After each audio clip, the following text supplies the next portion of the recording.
Today's session, we will be talking about one of the wage payment systems, which is the incentive system. Previous sessions, we saw that some of the payment systems that we have are time rate system, piece rate system. In time rate, you end up paying your employees based on the time that they are spending for work. Piece rate system, you would be paying them based on the number of units or based on the quantity of work which is being done. Incentive system is a combination of both time rate as well as piece rate system. Let's talk this in a little bit more detail. An incentive system is a combination of both piece rate system as well as time rate system. So we have features, we have benefits, we have the qualities of both piece rate as well as time rate system. So here at first, standard time of carrying out a work is estimated. So if a laborer is expected to carry out an activity, at first a standard time has been set for that. So for example, let's say you are a manufacturing a plant for locks. You're a manufacturing plant for door locks. So for manufacturing one door lock, how much of time will you take? That has been estimated at first. So based on that, your standard time has been set, and based on that standard time, you would be going about carrying out the incentive system. Then another thing that happens over here is reward. You end up paying rewards to your employees based on how quickly they finish the work. Okay, so for example, you have set the standard time. Let's say the standard time is 10 minutes. For completing that, let's say the employee completed that work in 5 minutes instead of 10 minutes. So for that quick completion, you will end up paying some amount of rewards for the workers. So now there are different types of incentive schemes that are available. We'll be discussing those various incentive schemes as a part of today's session. So first you have what is called as the HALSEY's plan, ROWAN's plan, and then you have Taylor's plan. Okay, so there are three important incentive schemes that we will be learning as a part of incentive wage payment system, and that is HALSEY, ROWAN, Taylor. Let's look at each of these schemes in detail. The first scheme that we will be talking about is the HALSEY's plan. In HALSEY's plan, it has got features again of both time rate as well as piece rate system. And what happens over here is, again, the standard time is determined. Okay? The standard time of completing a specific activity is determined. So for example, let's say manufacturing one shoe.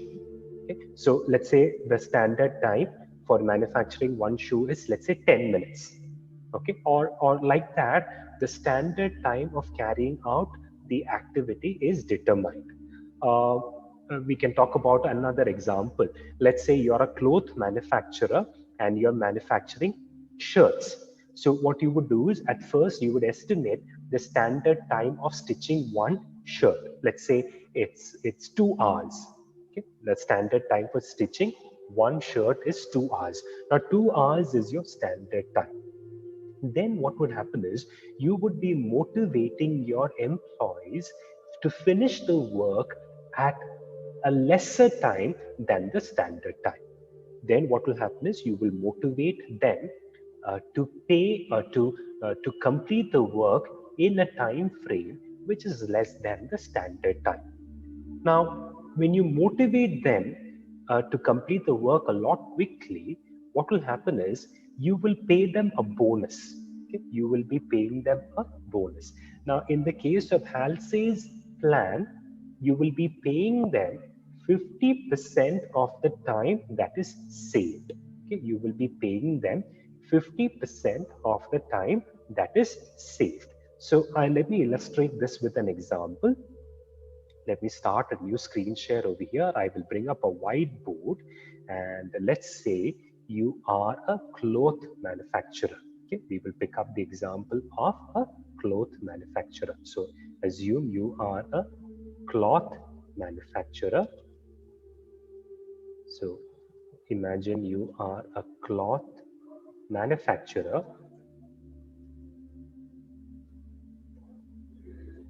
And let's say you are manufacturing shirts. Okay? You are in the business of manufacturing shirts, and as a part of your shirt manufacturing, let's say you have determined your standard,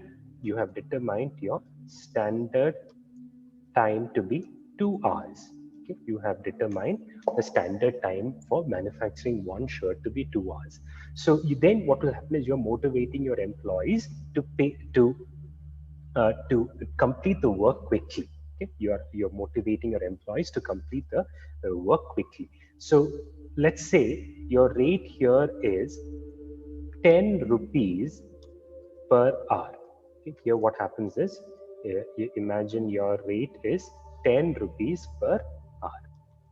Okay, so here what will happen is, your this thing is 10 rupees per hour. Okay, now let's say person employee A, he completed the work in 1 hour. Okay, he completed the work in 1 hour. So what will happen is you will pay him 1 hour into 10 rupees plus, now how much is the time that he has saved? He has saved one more hour, 50% of that. Okay, so 50% of that. So 50% of 1 hour saved. So what will happen is you will pay him 10 rupees plus 50% of another 10 rupees. So you will pay him 5 rupees. So what will happen is in 1 hour, he will end up earning 15 rupees. Okay, 1 hour, he will end up earning 15 rupees. So this is how you would be going about with incentive rate, incentive rate system, and that was specific for Halsey's method. Okay, so I hope this is clear to all of you. This is how you would be going about in the case of Halsey's plan. So Halsey's plan, we can discuss the formula also now. So time saved, how do you go about time saved? Time saved is calculated by taking the difference of standard time minus time taken. Okay. So what will happen is you will end up calculating that based on calculating standard time minus time taken. Then what will happen is you will pay him a bonus. So bonus would be 50% of time saved into that rate per hour. So the total wage would be time taken into rate per hour plus 50% of time saved plus rate, into rate per hour. So this is how you would be going about calculating the wages in the case of Halsey's plan. So Halsey's plan, the total wages is computed in this way, time taken into rate per hour. Along with that, you would also be paying him a bonus. The bonus would be equivalent to the time, amount of time that has been saved. So learn the formula for Halsey's plan. Now let's continue. Now we will be talking about the advantages. Now the one of the advantages of Halsey's plan is that it ensures minimum wages for your employees. It ensures that the amount of money that is received by your laborers, they would be receiving a certain or a minimum amount of money as a part of the work that they're carrying out. Then another advantage about this Halsey's plan is that it motivates your employees to increase their productivity. Okay? It is a motivation for them to increase their productivity. Now, how are they motivated to increase their productivity? What you have to remember is, along with the work that they are doing, they are also earning a 50% bonus for finishing their work quickly. So they are automatically motivated. So if an employee ends up completing a task that has been assigned to him real quickly, okay, he's already carrying out the task. He's finishing off 50%. He's finishing off the task real quickly. For the amount of time that he's saving, he's getting 50% bonus, and then he's available to take up new work.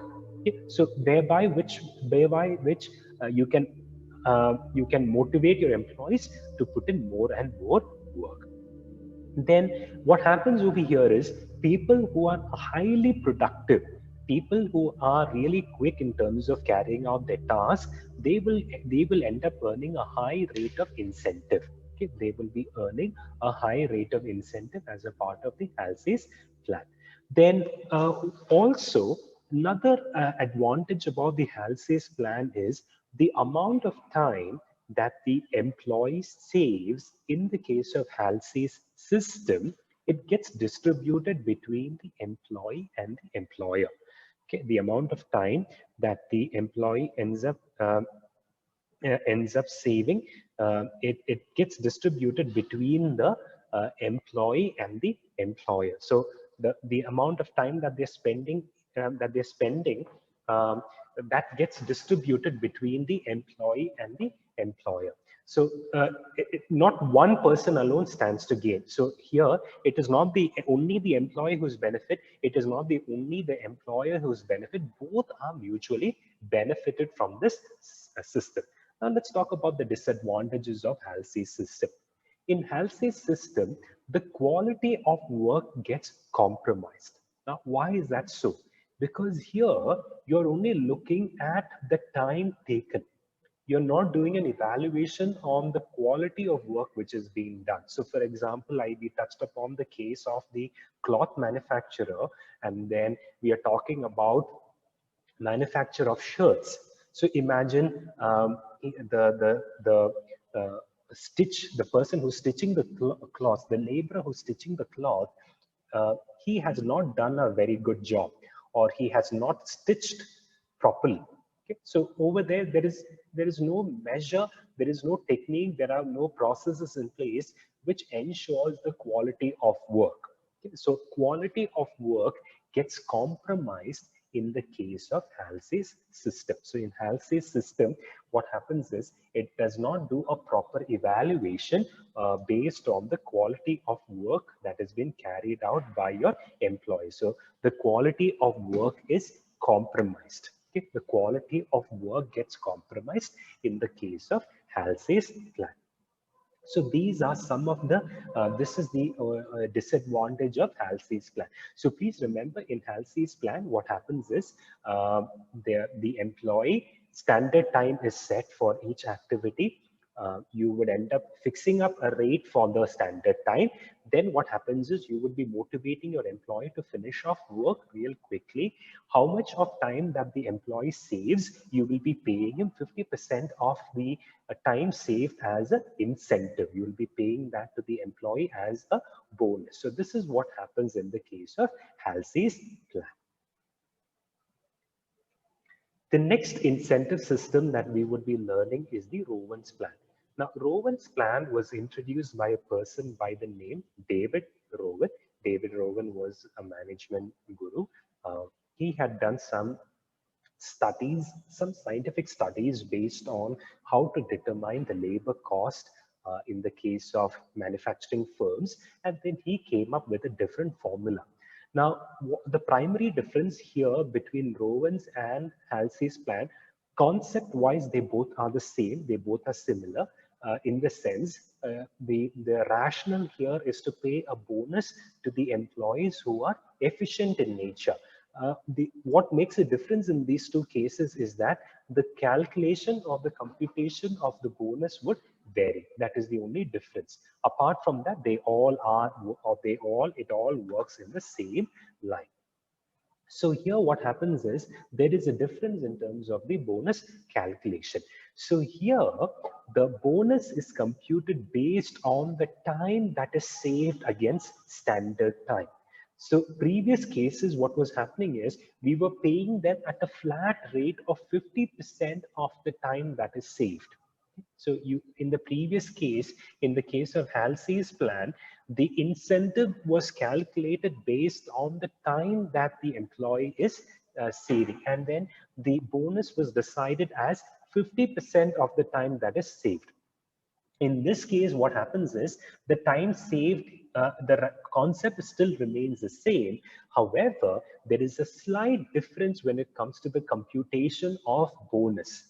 Here, what makes a difference is the computation of the bonus. So how there is a difference in computation of bonus, there's a difference in terms of computation of bonus based on, this is how it gets calculated: time saved divided by standard time into time taken into rate per hour. Okay? So here how it gets calculated is time saved divided by standard time into time taken into rate per hour. So this is how you go about with the calculation of bonus in the case of ROWAN's plan. Then again, how do you go about calculating the total wages? Total wages are calculated in this way: time taken into rate per hour plus time saved divided by standard time into time taken into rate per hour. So this is how you would go about calculating the total wages. So this is how total wages gets calculated in the case of ROWAN's plan. So ROWAN's plan: time saved divided by standard time into time taken into rate per hour. So this is how it gets calculated in the case of ROWAN's plan. Now let's talk about the advantages and the disadvantages. The advantages are as follows. First advantage is that ROWAN's plan ensures a higher degree of bonus for the worker. So the more efficient that the worker is, the more is the possibility or the probability for him to earn a bonus. Okay? So in the case of ROWAN's plan, what would happen is higher the bonus for the more quickly that the employee finishes off the work, the higher would be the amount of bonus that would be earned by him. So in the case of ROWAN's plan, what would happen is they would end up earning a higher degree of bonus.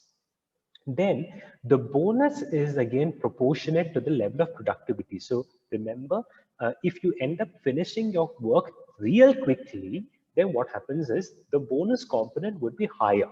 So the efficiency could again, vary in terms of, from person to person. So there may be someone who may be really, highly efficient, and there may be someone who's efficient. So for example, standard time is half an hour. Someone may be capable of finishing off the work in 20 minutes. Another efficient worker may be capable of finishing off 15 minutes. And you may have a highly efficient worker who's capable of finishing in 10 minutes. So in the case of ROWAN's plan, what will happen is the bonus would vary depending on the level of productivity. So if you are a highly efficient, then you will end up earning a higher degree of bonus. If you are efficient, then you will still continue to earn a bonus. However, the proportion of the amount that is earned as bonus would slightly vary. Now we will talk about the disadvantages. What are the disadvantages of ROWAN's plan? First and foremost disadvantage is it is very complex to understand. So you must have seen the formula and then you saw that compared to HALSEY's plan, ROWAN's plan's computation calculation, the formulas are really complex. So this is the disadvantage of ROWAN's plan. So for the employees to understand the benefits of ROWAN's plan, for them to keep a track of their efficiency, for them to understand how much of money are they earning as bonus, all this would be difficult in the case of ROWAN's plan. Okay. So all this would be difficult in the case of ROWAN's plan. So this is what we wanted to share with you regarding the ROWAN's plan. The next incentive scheme that we're going to learn is called as Taylor's plan.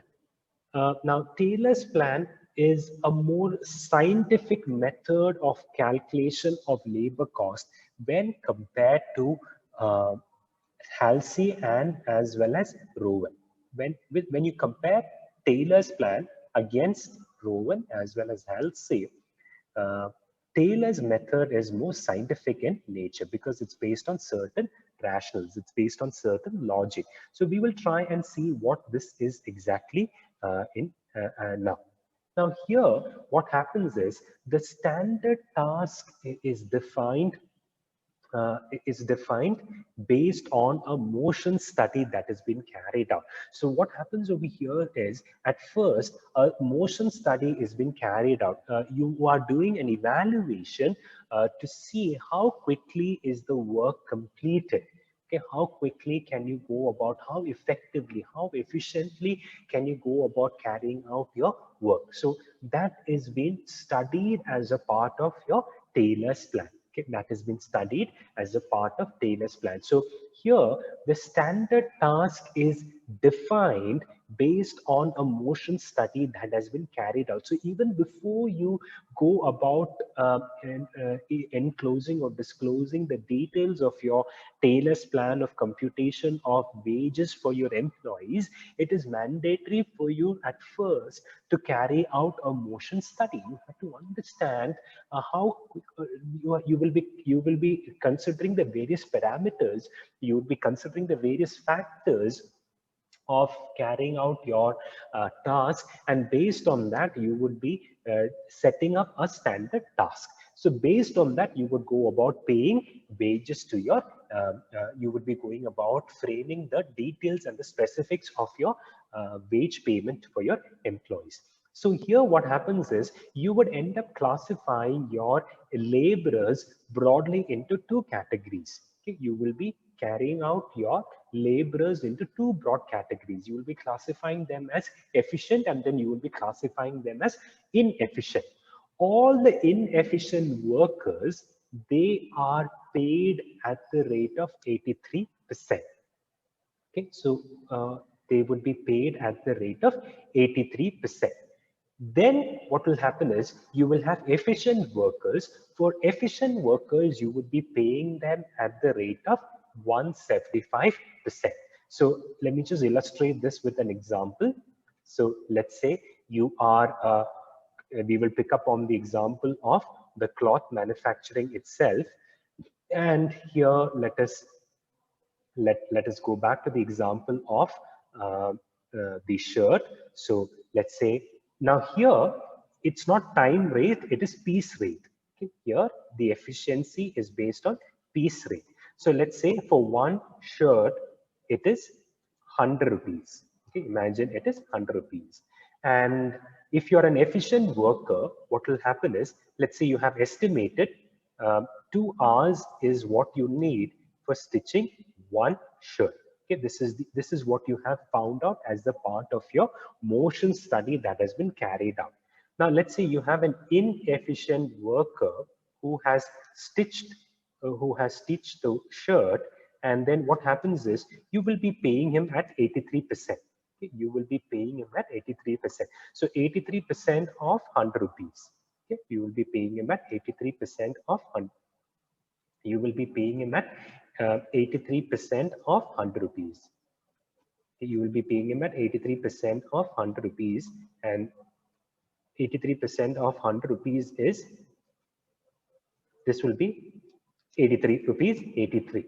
Okay? But whereas there is a person who finished off stitching the shirt, let's say in 1 hour. So you remember your standard time is 2 hours, but he finished off the work in 1 hour. So what happens is he will be earning 175% of rupees 100. So what happens is you will be paying him rupees 175. You will be paying him 175 rupees. So please remember, in the case of this scheme, you will be, in the case of Taylor's plan, what will happen is you will classify your employees into two broad categories. You will classify them as efficient and inefficient, and then you will have two rates for paying these two categories of people. Efficient workers are paid at the rate of 175%. Inefficient workers are paid at the rate of 83%.